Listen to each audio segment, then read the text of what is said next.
As usual, we will have an audio file immediately available and transcript a little bit later in the evening or tomorrow. I will give floor to Dr. Tedros for opening remarks. Dr. Tedros, please.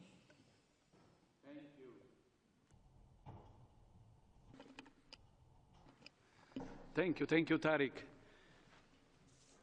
Good morning, good afternoon, and good evening, wherever you are. The COVID-19 pandemic is straining health systems in many countries. The rapidly increasing demand on health facilities and health workers threatens to leave some health systems overstretched and unable to operate effectively. Previous outbreaks have demonstrated that when health systems are overwhelmed, deaths due to vaccine-preventable and treatable conditions increase dramatically. Even though we are in the midst of a crisis, essential health services must continue.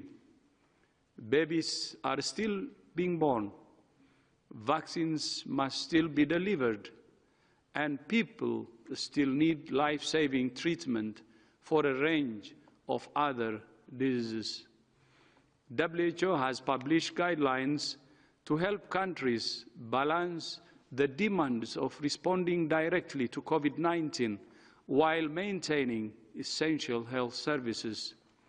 This includes a set of targeted immediate actions to reorganize and maintain access to high-quality essential health services, including routine vaccination, care during pregnancy and childbirth, treatment for infectious and non-communicable diseases and mental health conditions, blood services, and more. That includes ensuring an adequate health workforce to deal with the many health needs other than COVID-19.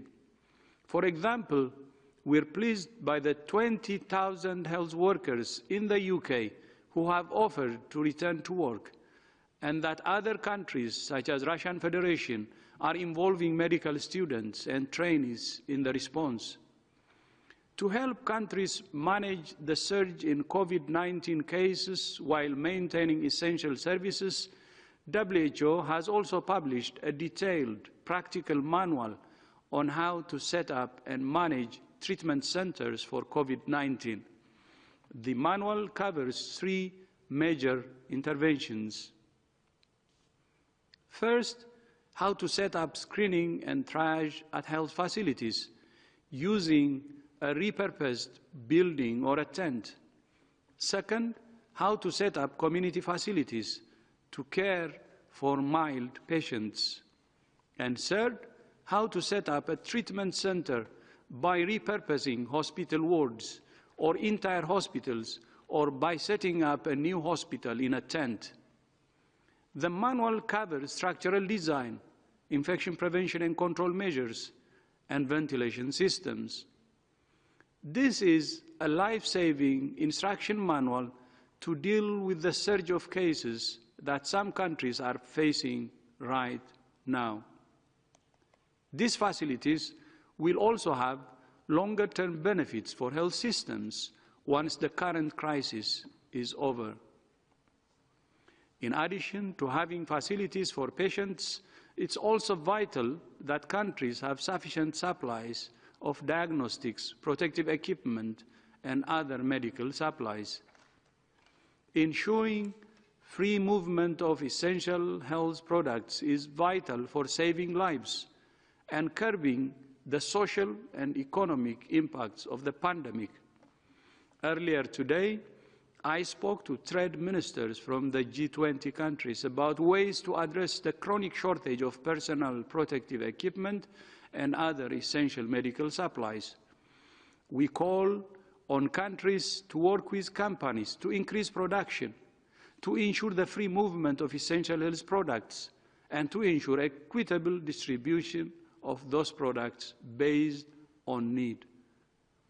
Specific attention should be given to low and middle-income countries in Africa, Asia, and Latin America. In addition, WHO is working intensively with several partners to massively increase access to life-saving products, including diagnostics, PPE, medical oxygen, ventilators, and more.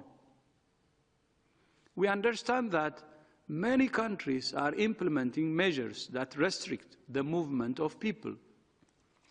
In implementing these measures, it's vital to respect the dignity and welfare of all people.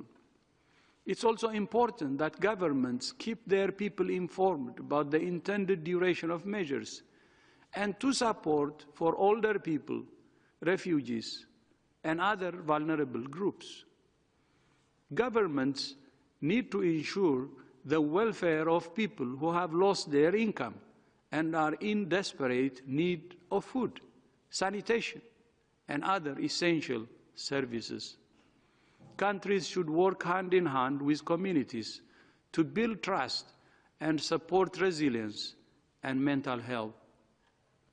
2 months ago, WHO published the Strategic Preparedness and Response Plan with an initial ask of $675 million to support countries to prepare for and respond to COVID-19. We're very grateful to the many countries and foundations who have contributed. More than $622 million have been received so far. And I would like to use this opportunity to thank King Salman Center of the Kingdom of Saudi Arabia for humanitarian relief for its contribution of $10 million. We continue to be encouraged by the signs of global solidarity to confront and overcome this common threat. The commitment of G20 countries to work together to improve the production and equitable supply of essential products shows that the world is coming together. And coming together is the only option we have. Unity is the only option we have to defeat this virus. Yesterday, I sent a tweet with a single word, humility. Some people asked me why I sent a single word on Twitter saying humility. COVID-19 is reminding us how vulnerable we are, how connected we are, and how dependent we are on each other. In the eye of a storm like COVID, scientific and public health tools are essential, but so are humility and kindness. With solidarity, humility, and assuming the best of each other, we can and we will overcome this together. I thank you. Thank you very much, Mr. Tedros. We will start with questions. I will remind journalists that we can take only one question per person, so we can advance as much as possible. So we will start with the Lusa News Agency.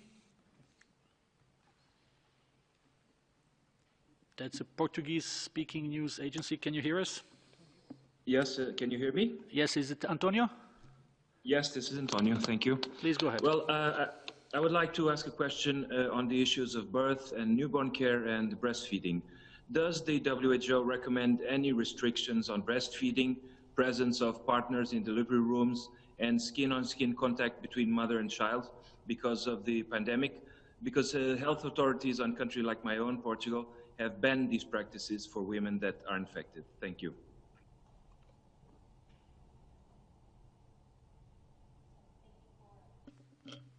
Thank you for the question. So we have recently published some guidance on clinical management of individuals who have COVID-19, which includes pregnant women and lactating women, breastfeeding women. And it is very important that women are able to breastfeed their children when they're born. There are certain precautions that need to be taken place in terms of contact precautions, but we outline the ways in which that could be done safely. Thank you very much, Dr. Van Kerkhove. I hope this answers the question. I just been told that there was a little problem at the beginning of the audio for people who were on a Zoom, so please listen to the audio file that we'll send immediately after if you have missed those few first seconds. We go to next question. Do we have Al Jazeera online? Yes, Al Jazeera here. Andy, if you can just speak a little bit louder, please go ahead. Yes, thank you, thank you. I'm Randy Munada with Al Jazeera. So I'd like to ask you with regard to the coronavirus pandemic in Indonesia, because as of today, there have been more than 1,400 confirmed cases and 122 deaths in Indonesia, which is the most of any country in Southeast Asia. What needs to be done more by the Indonesian authorities in this case? Thank you.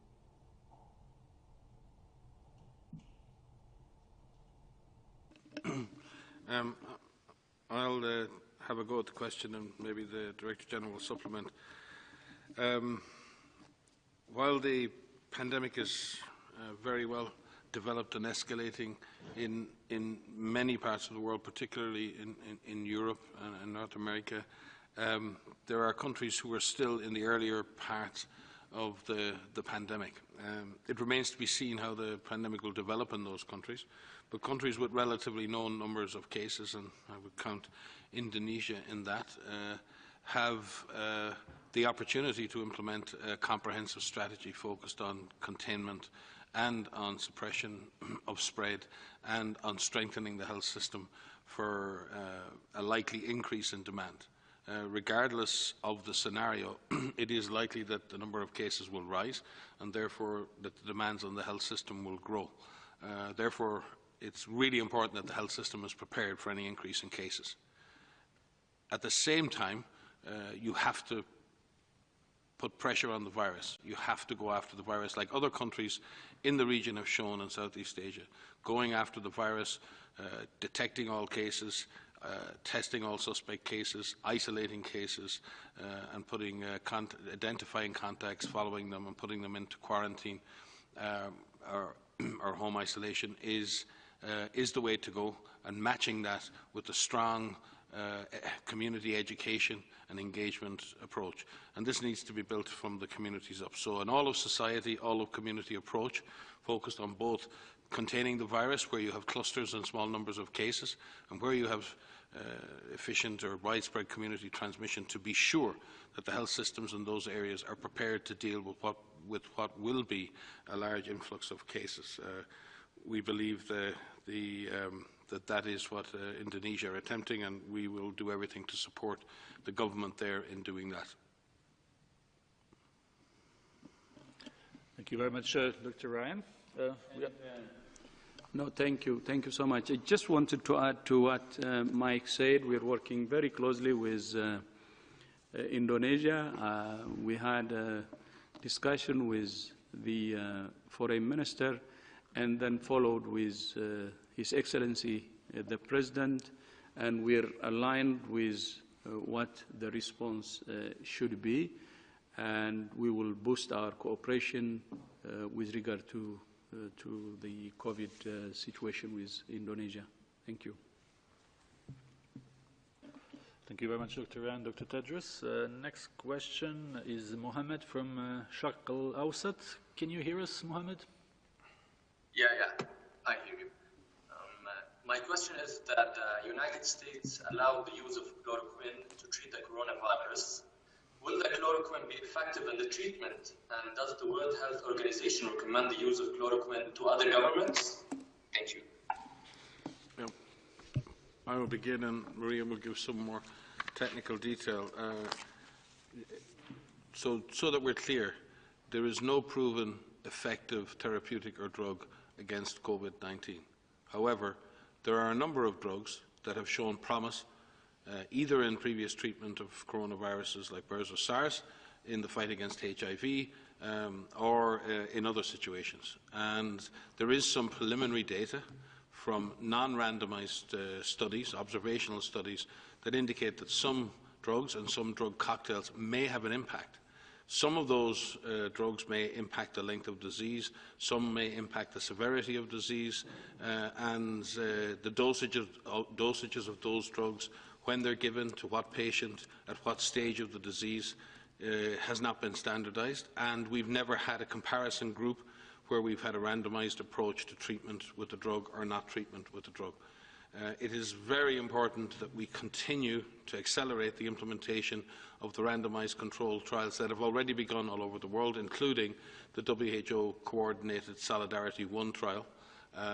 But there are other large-scale trials underway in various parts of the world. It's also very important that those drugs are very, very needed for the treatment of other diseases, and that we don't see a situation where people who need those drugs for the treatment of other diseases cannot access them because people are just buying them up and using them. Some countries may introduce compassionate use rules which allow physicians to use those drugs in certain situations off-label. That is a matter for national regulatory authorities. We don't encourage that if it leads to widespread use, because it will, in effect, divert drugs away from the diseases that these drugs are used for. And we really want to accelerate the trials that will give us the actual answers that we need. We also need to look at how to scale up the production of those drugs that will prove effective in the clinical trials. Priya? Thank you very much, Dr. Ran. I will read one question that's from Today News Africa. And the question is that WHO Africa office acknowledged last week that the African continent does not have the capacity to produce respirators and ventilators at the moment. What type of support can WHO provide to African countries to quickly get the material that it's needed? As the DG indicated, we've already sent large numbers of protective equipment and diagnostic tests to Africa. All countries in Africa can now make the diagnosis of COVID with support from ourselves, from Africa CDC and from others. We've been working with the World Food Programme, the Jack Ma Foundation and Africa CDC to bring PPE into Africa, as well as supplies from our own stockpile, which is based in Dubai. It is not enough. And you're correct, the issue of ventilators is a very difficult issue. One, because ventilators are technologically sophisticated, expensive, difficult to produce and distribute, and require very high levels of training in order to use them properly. There are lots of innovation at the moment in how we can scale up the production of ventilators and even use ventilators that don't require a patient to be intubated. In other words, how can you support ventilation in a conscious patient? And there are all kinds of interesting solutions emerging on that front. The issue is getting those solutions to scale. But the one thing I will say from the perspective of supporting a severely ill patient, oxygen is something we need to discuss, because everybody's talking about ventilators, and that's important. A critically ill person struggling to breathe, a ventilator can be life-saving. But before that happens, what truly is life-saving is the ability of a patient to be given supplemental oxygen in order that the concentration of oxygen in their blood can be kept at a high level. Because that's what patients suffer when they can't breathe properly. The level of oxygen in their blood drops, and you'll hear people talking about oxygen saturation. It means how much oxygen is getting into someone's blood from their lungs. When someone has COVID-19, your lungs struggle to put enough oxygen into your blood. By increasing the concentration of oxygen in the air that someone breathes, you allow more oxygen to reach the blood. Every country in Africa has oxygen, and we need also to focus on getting better distribution of medical oxygen, so patients with moderate severe disease can benefit from that. We will work, and we are working with the World Food Programme. We're working with the UN in New York, and the DG has spoken to the efforts we're making to not only scale up the distribution of such equipment and supplies, but to coordinate that in a way that countries can expect a more smooth service in accessing those vital supplies. If I could just add something very briefly, this is a very good opportunity to bring more clinicians and medical professionals on board with us who are into our clinical networks, so that they can learn from and share experiences of dealing with COVID-19 patients. Not all countries are overwhelmed right now with patients. Some have very few patients. And it's time right now where we can be sharing experiences, we could be doing trainings that actually look at how patients are treated and what type of care patients who develop either moderate, severe, or critical disease could be cared for. So we could bring them on board and join our teleconferences that happen regularly with clinicians all over the world. Thank you very much, Maria. The next question is Christiana Ulrich from DPA, German news agency. Christiana, can you hear me? Hello, can you hear me? Yes, please go ahead. Yes, this is a question on Austria. The Austrian government has decided to make everyone wear a mask who's going into the shops. I understood from our previous briefings with you that the general public should not wear masks because they are in short supply. What do you say about the new Austrian measures? Thank you. I'm not specifically aware of that measure in Austria. I would assume that it's aimed at people who potentially have the disease, not passing it to others. In general, WHO recommends that the wearing of a mask by a member of the public is to prevent that individual giving the disease to somebody else. We don't generally recommend the wearing of masks in public by otherwise well individuals because it has not been up to now associated with any particular benefit. It does have benefits psychologically, socially, and there are social norms around that, and we don't criticise the wearing of masks and have not done so. But there is no specific evidence to suggest that the wearing of masks by the mass population has any particular benefit. In fact, there's some evidence to suggest the opposite in the misuse or wearing a mask properly or fitting it properly or taking it off and all the other risks that are otherwise associated with that. And there also is the issue that we have a massive global shortage, and where should these masks be and where are the best benefit? Because one can argue that there's a benefit of anything, but where does a given tool have its most benefit? And right now, the people most at risk from this virus are frontline health workers who are exposed to the virus every second of every day. The thought of them not having masks is horrific. So we have to be very careful on supply. But that is not the primary reason why WHO has advised against using masks at a mass population level. But I'll pass to Maria on the technical side. You may have something to add. Thanks. No, only to reinforce what Mike has said, that our recommendations are for in the community. We don't recommend the use of wearing masks unless you yourself are sick, and as a measure to prevent onward spread from you if you are ill. The masks that we recommend are for people who are at home and who are sick, and for those individuals who are caring for those people who are home that are sick.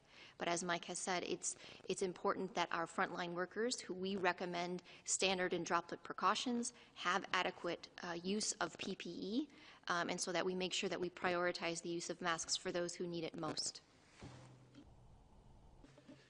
Thank you very much. Next question from India, from Banjo Kaur, down to earth. Banjo, can you hear us? Hi, can you hear me? Yes, please go ahead. Dr. Rayan, you must be aware that India, as part of its lockdown, is witnessing unprecedented humanitarian crisis in the form of movement of migrants from one part of the country to other. I do understand that you do not like commenting on individual countries, but this is an unprecedented humanitarian crisis. So what would be your advice to our government? And second question, it's not a question, it's just a clarification. None of the situation reports given by WHO says community transmission is happening in any of the countries, while we do know it is happening. So could you please clarify on that? Can you just repeat the second part of your question? I said the situation reports which WHO gives us every day, there are countries and the stage of transmission mentioned against those countries. Against none of the country there is mention of community transmission, while we do know that some countries are witnessing community transmission. So could you please clarify on that? Yeah, I think we'll go back and look at our websites and see if the situation there. I don't believe we've indicated that there is no community transmission in somewhere like India, but we will definitely check that. But going back to, I think, what is the more important part of your question, which is the impact of lockdowns.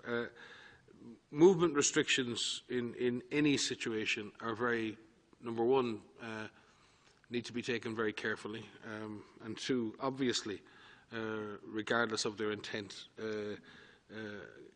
are very difficult to accept by communities and by others, because people need to move and want to move for family reasons, for economic reasons, and for many other reasons. And it's important that governments communicate openly and transparently with their people as to the reasons why lockdowns or shutdowns or movement restrictions are occurring, because they do impinge on people's freedom of movement. And if people and communities are to offer up that freedom of movement, they do need to understand why that's happening. It's also, and those movement restrictions are regrettable in all situations. Nobody wants to see those happen. But in situations where you have a very, very intense epidemic in one part of a country and another part of a country it's not so intense, you may have to implement some measure to at least encourage. Sometimes it's advice, sometimes it's strong advice, and sometimes it's a restriction where transport is stopped. Each government has to choose the balance between what is advice to communities and what is in some senses an enforced lockdown. Whatever is chosen, it's really important that communication and acceptance by the community is at the centre of the concern of the government. It is impossible to have an effective restriction of movement without a community on board with that restriction of movement at all levels. And as the DG said in his speech, when such measures are put in place, it's exceptionally important that those measures are carried out with not only the acceptance, but with the human rights and dignity of the people affected at the centre. Now, that is not always easy, but that is what should be as part, at centre of the objective of the process. And I'm not here speaking specifically about India, I'm speaking about this in general terms. But I think what it does speak to is that these society-wide measures are difficult. They are not easy, and they are hurting people. But the alternative is even worse. And countries, if they're going to be able to move away from this approach of having to lock down and shut down, if we're going to move away from that approach as a means of suppressing the virus, we have got to put in place the public health surveillance, the isolation, the quarantine, the case finding, the detection. We have got to be able to show that we can go after the virus, because lockdowns alone will not work. But unfortunately, in some situations right now, they're the only measure that governments can actually take to slow down this virus. And that's unfortunate, but that is the reality. And we need to continually explain the reasons for this to our communities. So, thank you. This is a very important question. Maybe on the first one, based on the transmission in countries, WHO has categorized actually countries into 4. There are countries with no cases, what we call the 4 Cs. No cases are a group of countries, and then the second is countries with sporadic cases, and the third is cases, countries with clusters of cases, and the fourth is community transmission. And we have now a number of countries with community transmission, and that's why we have developed a guideline that's tailored to these 4 situations. And please check our website and you will find the 4 Cs and the 4 categories and what should be done based on this. But we have community transmission in many countries, and we have said it many times. And then on the issue of lockdown, so-called lockdown, maybe you know, some countries have already taken measures for physical distancing, closing schools and preventing gatherings and so on. That can buy time. But at the same time, each and every country actually differs. Some countries have a strong social welfare system, and some countries don't. And I'm from Africa, as you know, and I know many people actually have to work every single day to win their daily bread. And governments should take this population into account, okay? If we're closing or if we're limiting movements, what is it going to happen to those people who have to work on a daily basis and have to earn their bread on a daily basis? So each and every country, based on its situation, should answer this question. We're not seeing it as an economic impact on a country, as an average of GDP loss or, you know, the economic repercussions. We have to also see what it means to the individual in the street.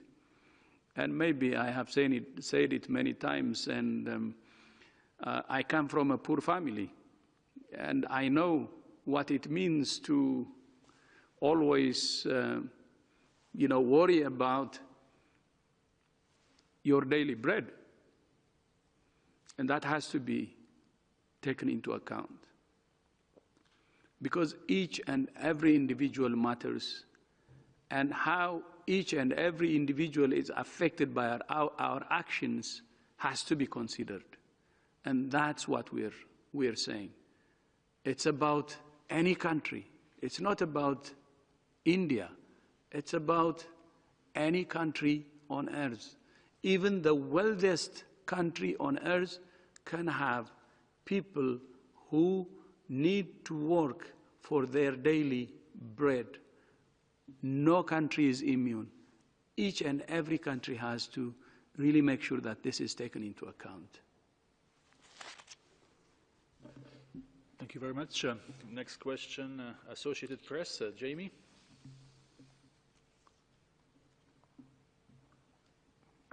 Hi, can you hear me? Yes. Great. Good afternoon. My question has to do with the situation in some European countries. We've seen some signs that countries like Italy and Spain may be sensing that they are reaching the peak, and that I believe the UK also mentioned some experts there, one expert there mentioned that they may be nearing a peak. I'm just wondering if you have any estimates. I know that, Mike, you said on Friday that there's no way to sort of see the end of this, but what about peaking? Do you see any signs of peaking within Europe? Thanks. If you just look at the extent of transmission in those three countries you mentioned, we wouldn't compare them to Korea or to Japan or to Singapore in terms of their situation. They have much more extensive problems. And then if you compare them to what happened in China, and specifically in Wuhan, which was the most intense epidemic, we did see, rather than basing this on modeling, let's base it on experience, right?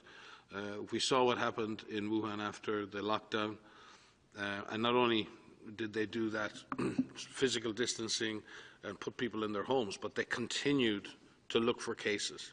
That's the essential difference. They continued to detect cases and isolate all cases, including mild cases, away from their families. But let's assume they've done that. What we saw over a period of days, and I think you were one of the people who asked the question during the Wuhan event, do you think this is stabilizing? Is it going down? And for a number of days, we said, well, we can't tell, and it went up and down and up and down. So what we're likely to see, if you imagine the lockdowns and the stringent measures that were put in place are now in place for between 2 and 3 weeks in Italy at different levels in different places. We should start to see a stabilisation because the cases we see today really reflect exposures 2 weeks ago. So the cases you see today are almost like historical, in the same way when we're told that we're looking at galaxies through a telescope, that we're seeing light from 1 billion years ago. We're seeing a reality that existed before. When you count your cases on a daily basis in an epidemic, it reflects a reality of transmission and risk 2 weeks before at least. So in that sense, what we see today is what happened 2 weeks ago. And what we hope to see is those numbers stabilizing, which will reflect the fact that exposure started to drop over time. And some countries, as I said on Friday, have seen that through the number of contacts per case. When they've continued to look for cases, they've still done contact tracing. And what they've found through the physical distancing measures and the stay-at-home orders is the number of significant contacts per case has dropped from the 20s to 15, to 12, to 10, to 8, to 4, which means less people have been exposed to that case than would have been 2 weeks ago, which shows people are distancing. For whatever reason, they're distancing.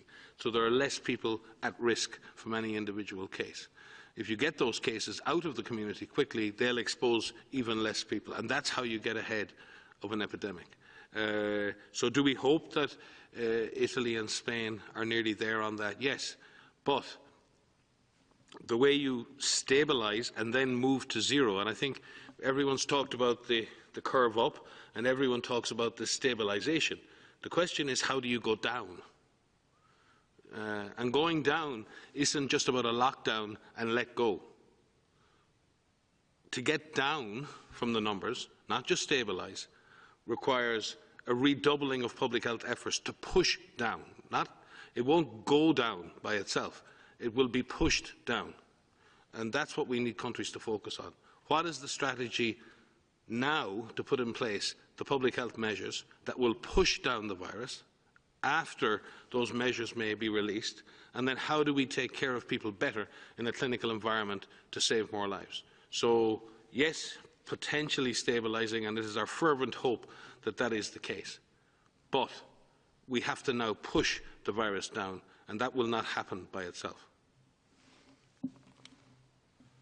And if I could just add to that, what I was going to say, which Mike has just said, is we need to focus on the now.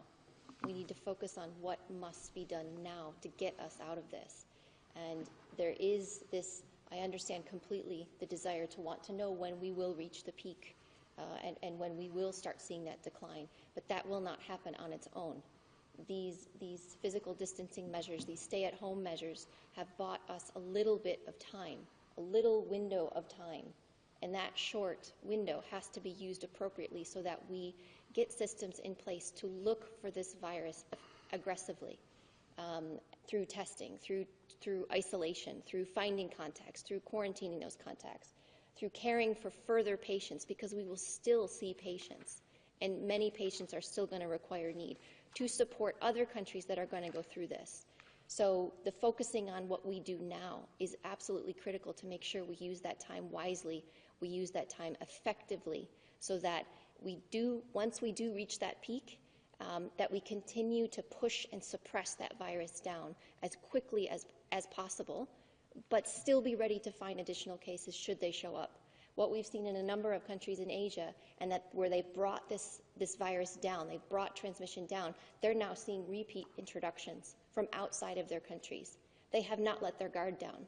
They are still aggressively looking for those cases as they come in and suppressing it so that it doesn't start again. So we need to focus on the now. We need to use our time wisely, and that is to aggressively find this virus and care for our patients. Thank you very much. Next question is from Nippon TV, Atsuko. Atsuko, can you hear us?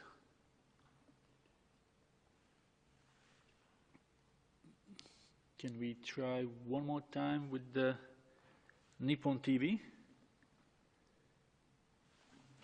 Okay. That's okay. So let's go to Jim from Westwood One. Jim, can you hear us? Yes, thank you very much. Very good afternoon to you. I would like to clarify a little bit on the chloroquine issue in the U.S., and it should be important to point out that the FDA hasn't approved it for wide prescription by doctors, but only in a hospital setting, and the doctors there can only get it from the national stockpile. But my question is, what exactly was observed with chloroquine or hydroxychloroquine that could lead to the possibility of it being used to treat COVID-19 in a hospital setting? And what do you mean exactly by randomized testing as opposed to non-randomized testing? If you could answer those, I'd appreciate that. Thank you. Maria will supplement. I mean, there was somewhat people will describe as in vitro evidence, evidence in the lab that the drug was active against the virus, but any number of things are active against viruses. Chlorine is active against viruses, but other things are active against viruses. The question is whether they're safe and effective to put in a human body, and whether they will be absorbed and processed in a way that the virus can be attacked and not the body. From the perspective of chloroquine, there were also some small observational studies, one in France, that followed a small number of patients where there was no randomization of those patients and looked at their outcomes. Patients were admitted at different stages of illness, and the outcomes that were really focused on was the length of illness. And the observation that was made was that people, length of illness or length of hospitalization or length of significant symptoms was reduced. No one here is talking about cure. No one here is talking about taking a magic pill and all of a sudden you recover from COVID. Everyone's looking for therapies that will shorten the disease illness, will prevent people going from moderate to severe, and will prevent those that are critical dying. And drugs act in different ways. Some drugs may actually prevent the virus replicating early in the disease and therefore shorten the length of the illness and reduce the progression to severe disease.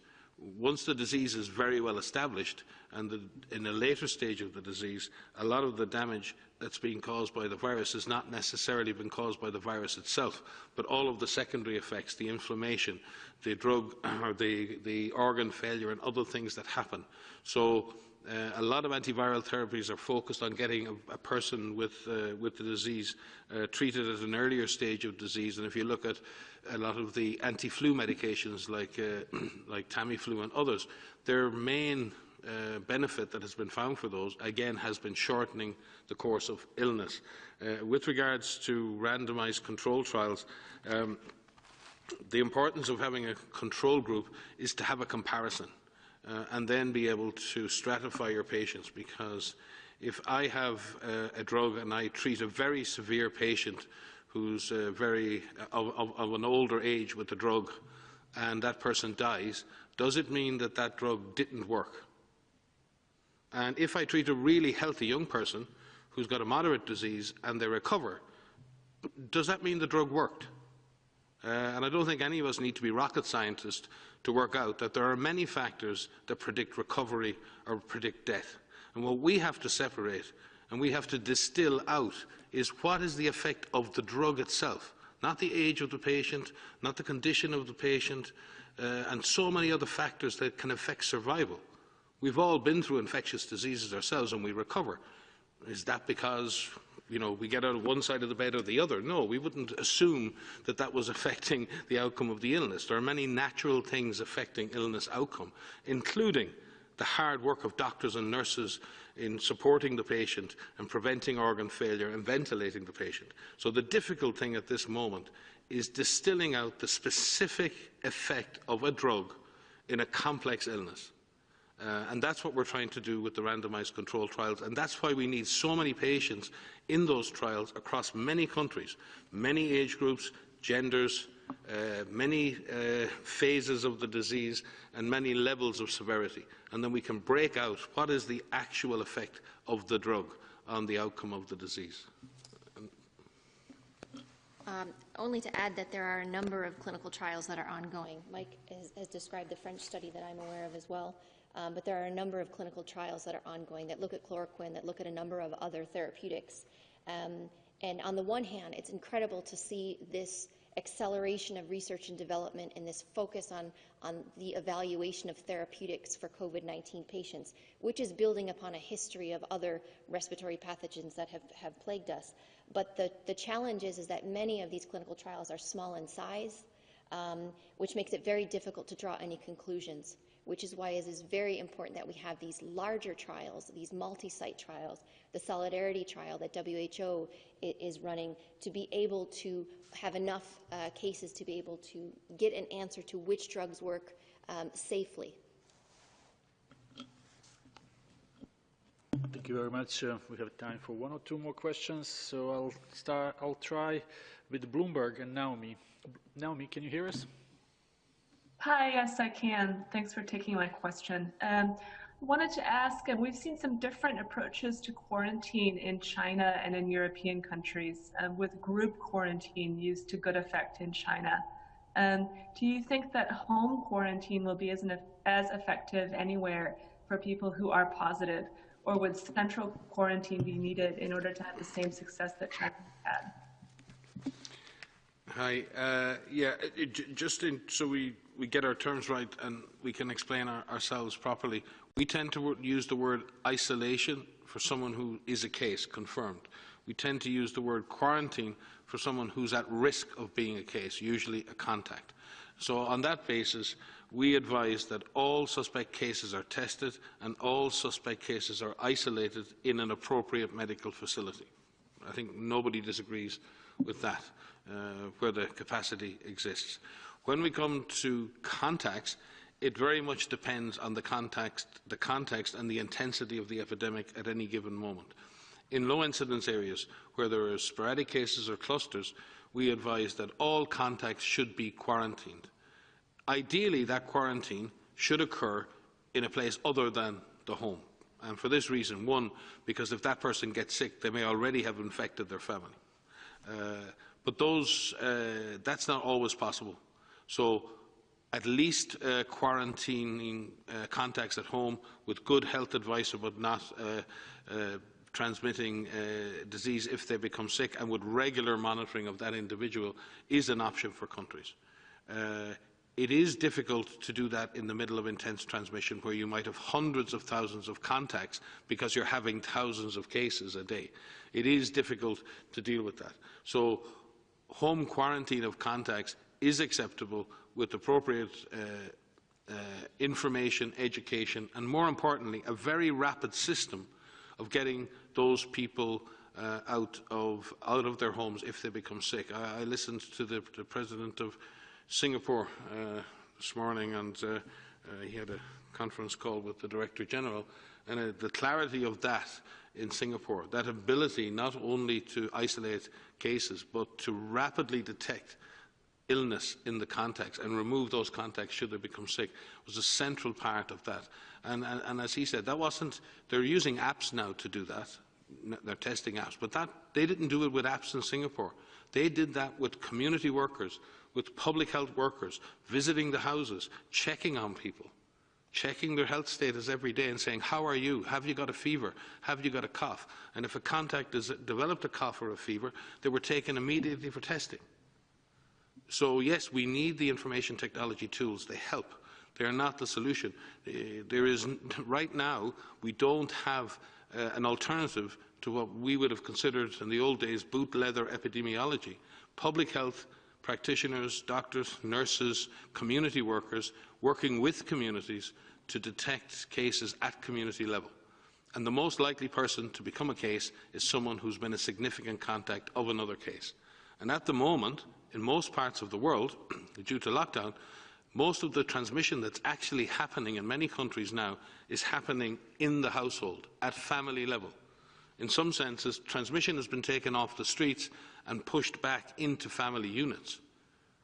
now we need to go and look in families to find those people who may be sick and remove them and isolate them in a safe and dignified manner. So that's what I was saying previously about the transition from movement restrictions and shutdowns and stay-at-home orders can only be made if we have in place the means to be able to detect suspect cases, isolate confirmed cases, track contacts, and follow up on the contact health at all times, and then isolate any of those people who become sick themselves. Thank you very much. As we try to have a variety of different outlets being able to ask questions, we don't have quite often sports outlets, so I will call on Diane from soccer.com. Diane, can you hear us? Yes, I can hear you. Can you hear me? Yes, please go ahead. Hello? Yes, please go ahead with your question.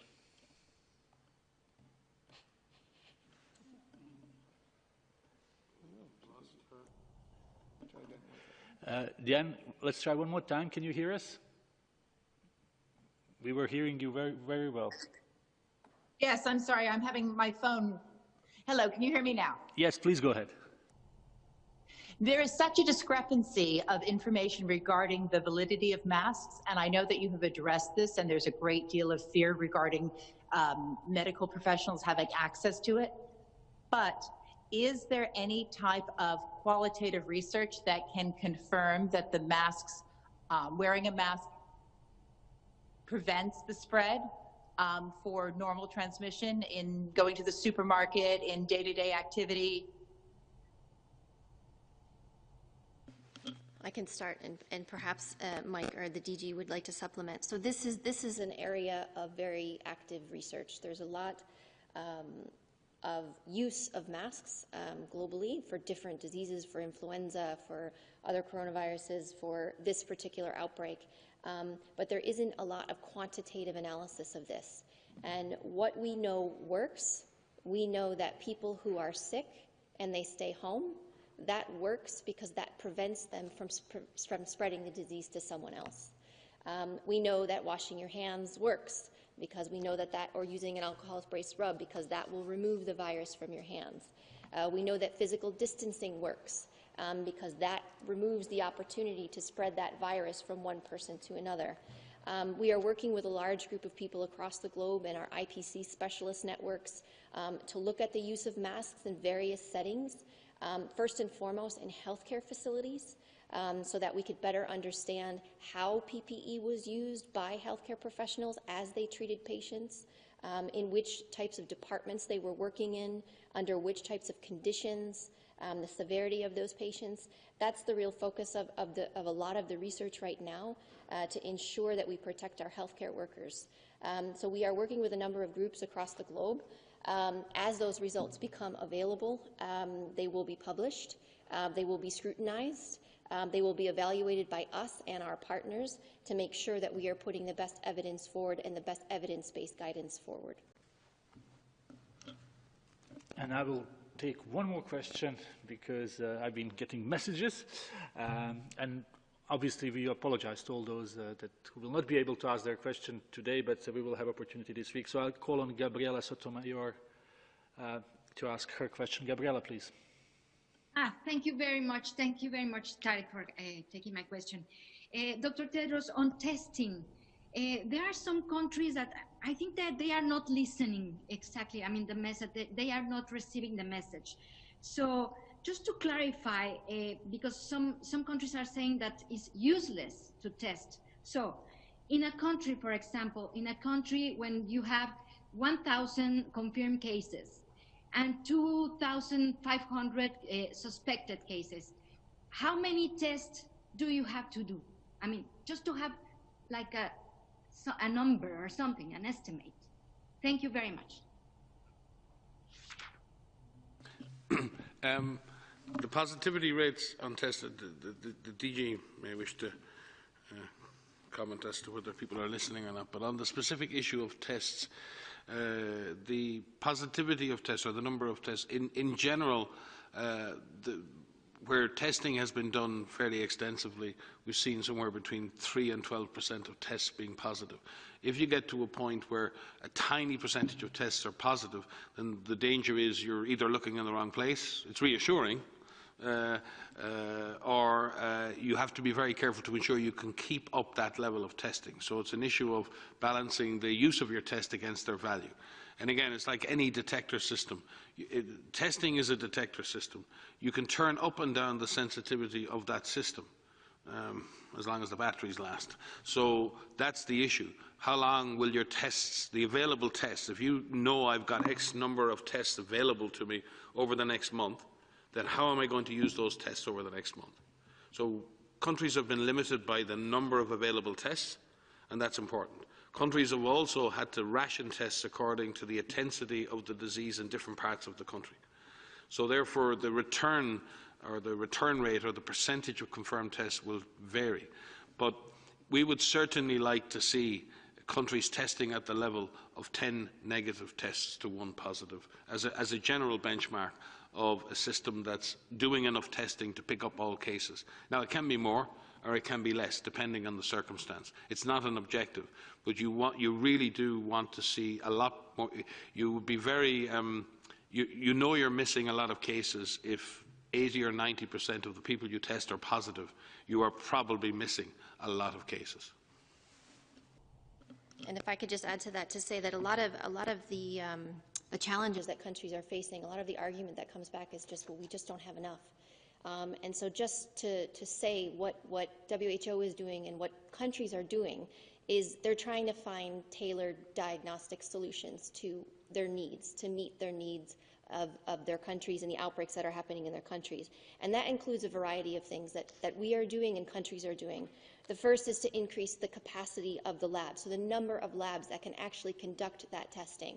So whether these are national labs or academic labs or private labs, but increasing that number of labs, increasing the number of people that can actually run those tests, finding individuals that can run those tests. The second is increasing the production and availability of tests. There's a huge number of tests that are on the market right now, thanks to the rapid sharing of sequences, full genome sequencing of this virus in early January. And then the third, we are working very hard to have a tailored support to country based on their need, based on what they have in their individual countries, whether these are benchtop or manual PCR kits, or whether these are automated PCRs, or whether these are high throughput machines. There's not one single solution to increase your ability to test, but it is important that you continue to do so that you know where the virus is. I think it has been said. Just wanted to add, testing is very, very important. I cannot even emphasize it more. There was a meeting of ministers. This was last Thursday, I think, and we had, some of the practices from 4 countries, actually, what they have done. The common factor in all 4 countries was the testing. Testing is important to understand the status of an individual, but testing is also important to see what the situation looks like. For instance, from the presentations of the 4 ministers, we saw that when they test, they go back and check those positives, how they got the infection. Some of them could be from a church gathering or a religious event, or others could be in a bar or a restaurant, or others could be in a social gathering for some purpose. And then the testing is not about that individual. It becomes about the event that happened and how to really address such events. So the testing doesn't tell you just a story about one person. It's a story about what happened when that person actually acquired the infection. And that helps you to trigger your public health interventions. Take Korea. When it started, the community transmission, it was actually in a religious event. and thousands of people ended up being infected in one gathering. Another important event was, another important lead was in a hospital. So one was the religious event and the other one was a hospital where they saw a very intensive transmission, and how then they mobilized their public health intervention to address not only that, but also other clusters. So without knowing, without testing, it's like moving blindfolded. So testing can help us not only to know the status of individual persons, but to know also what's behind it and take public health measures. And that's why we're saying testing is very important. And from testing, you can do the contact tracing. From there, you can also do the isolation. But we fully understand when there is community transmission, the health system could be overwhelmed. Even the public health interventions could be very, very, very heavy. But there are ways to tailor our public health interventions, even in such situations. And the isolation may not necessarily be in a hospital or health facility. It could be in a community facility. Many countries have very innovative ways of isolating because their health system was overwhelmed and they had to actually look for community facilities. And then the last resort is when they couldn't do that, and when they have a number of cases and when there is community transmission, then some of them resorted into isolation in their home, and separating their bedrooms and separating the utensils they use. But then let's be practical. Okay, you can have your own bedroom, or you can have your own this or that to isolate yourself and to take all the precautions you need. But if it's in a developing country, for instance, where I grew up, if it's a one room where there is a big family, like 5 or 7 people in one room, how do you implement that? And then that's why we say we don't have a one-size-fits-all solution. And the solution should really be tailored to the situation of each and every country. So how do you implement isolation in a situation where a single family, a big family, is living in one room or 2 rooms, and isolation is not possible at all? So that's why we say one-size-fits-all solution cannot happen. And each and every country knows its situation in terms of COVID situation.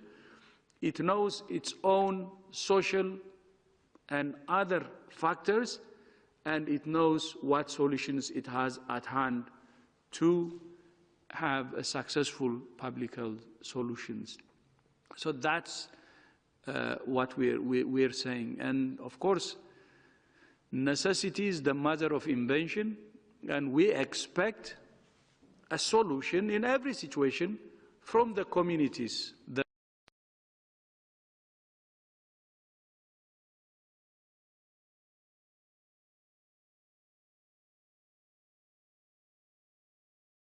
Entre 8 y 9 o llamanos al 221-489-3608. Gala, linda para mí. We invite you to step outside your world and into ours, where rivers tumble over cliffs and volcanoes loom over the landscape, where nature always rules and adventure awaits.